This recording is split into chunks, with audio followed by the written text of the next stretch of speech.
Olá, amigos telespectadores, amigas telespectadoras do programa Joaquim Alessi, caros internautas que nos assistem aí pelas redes sociais. E a gente volta aqui a Uroproctor, em São Caetano do Sul, no Parque Cerâmica, para falar com o professor Dr. Marcos Tobias Machado. E hoje o nosso tema é câncer de pênis. Na semana anterior a gente falou de câncer de testículos, mas é completamente diferente e ele vai nos explicar. Dr. Marcos, o câncer de pênis é totalmente diferente do câncer de testículos? Ah, sim, o câncer de testículo é uma doença que independe dos hábitos de higiene. O câncer de pênis é uma doença que depende diretamente dos hábitos de higiene, de limpeza local. Está associado a má índice social, indivíduos, pobreza extrema, às vezes falta de água, falta de condições sanitárias locais e também a presença da fimose, que é a obstrução daquela pele que cobre a cabeça do pênis e o indivíduo nunca abriu aquilo para poder ter a higiene, Aquilo existe a produção do esmegma, que quimicamente vai causando lesão no pênis. O indivíduo às vezes é casado, tem filho e nunca abriu aquilo. Isso vai acumulando sujeira. Vai acumulando sujeira e aquilo começa a ter uma proliferação de células malignas ali, por problemas químicos locais, e aí forma um tumor. Quando forma um tumor, o indivíduo percebe que é extremamente mal cheiroso, doloroso, incômodo para o paciente, e aí às vezes vem numa condição muito ruim para a gente, com a fimose, e a hora que a gente abre a fimose, a gente percebe aquela massa vegetando, saindo com um cheiro muito ruim. Então isso é o clássico que a gente vê no Brasil. Certo. Existem casos iniciais onde a lesão é bem pequena ou bem superficial e está associada à inflamação do pênis e é uma inflamação sem cura. Você trata com pomadas, com remédios e se em 30 dias não curar, tem indicação de você fazer uma biópsia para ver se não tem um tumor. Em algumas situações é o tumor, em outras situações são outros diagnósticos. Certo. Mas lembrar sempre lesões que não curam de pênis, de prepúcio, daquela pele que cobre o pênis.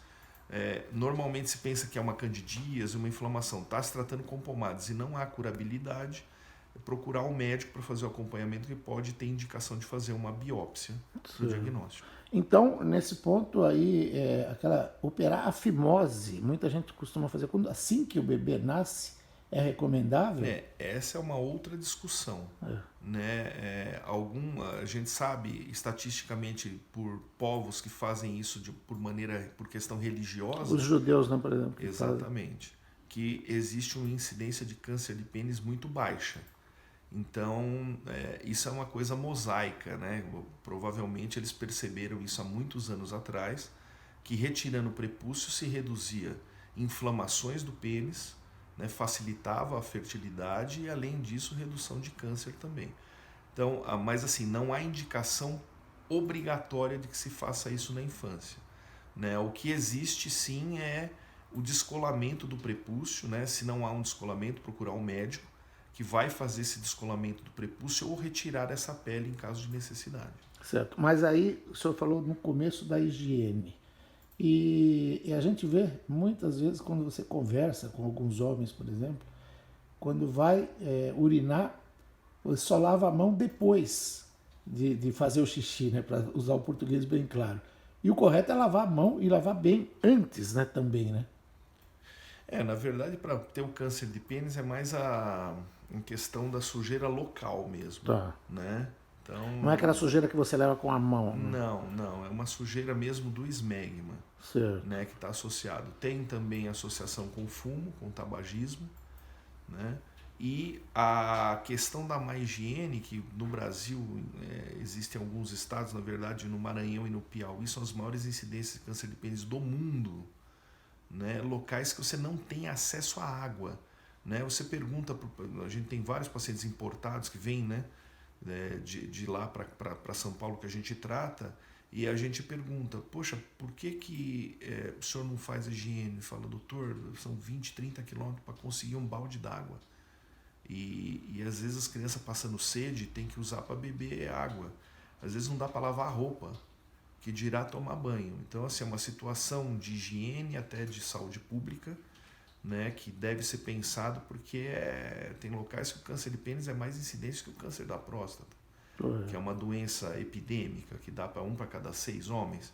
Você imagina, no Maranhão e no Piauí, essa incidência é altíssima, né, e acaba levando à mutilação, porque normalmente são tumores grandes, normalmente não são aqueles superficiais pequenos, e que você é obrigado a retirar o pênis do indivíduo, parcial ou totalmente. Sim. Você imagina o indivíduo já com família, tudo, você fazer uma castração completa, o nível de problema psíquico que você causa no indivíduo fazendo a castração do órgão que traz a masculinidade. Então essa é uma doença que a gente podia chamar de doença da pobreza mesmo, porque Exatamente. envolve esses rincões aí que não tem a mínima condição de saneamento. Na verdade, é uma doença facilmente eliminável, né? E em algumas situações está associado ao HPV também, que é aquele vírus que causa o câncer do colo uterino. Sim. Então, hoje em dia tem vacina para o HPV e se espera que em próximos anos futuros seja extinto o câncer do colo do útero, né? E parte do câncer do pênis vai entrar nessa história também. Mas o problema é a higiene, né? Uma coisa simples de ser resolvida, né? Levar água para esses locais, né? Educar, levar o pessoal para a escola, né? Realmente muito simples, né? Quer dizer, é uma questão de política pública de saúde mesmo. Política pública. A Sociedade Brasileira de Urologia fez uma campanha há uns anos atrás, até quem levou essa campanha adiante foi o Zico, né? Com um sabonete na mão dizendo: cuide bem do seu amigo. Né? Ou seja, com um sabonete você cura e evita ter o câncer de pênis. Vai evitar cirurgias mutiladoras, vai evitar custo para a saúde pública altíssimo. Em doença avançada precisa fazer quimioterapia, radioterapia. São doentes muito graves e às vezes morrem, como a doença vai para a região inguinal, por perfuração dos vasos femorais, sangrando. Então, quer dizer, uma tragédia pública humana que você consegue reduzir com um sabonete, com água. Então, eu acho que essa é uma doença que, se você tiver condições, em países desenvolvidos, ela é muito rara. Tá certo. Professor Dr. Marcos Tobias Machado, muito obrigado por essa entrevista bastante esclarecedora, de utilidade pública. E a gente vai falar mais vezes. O prazer foi meu.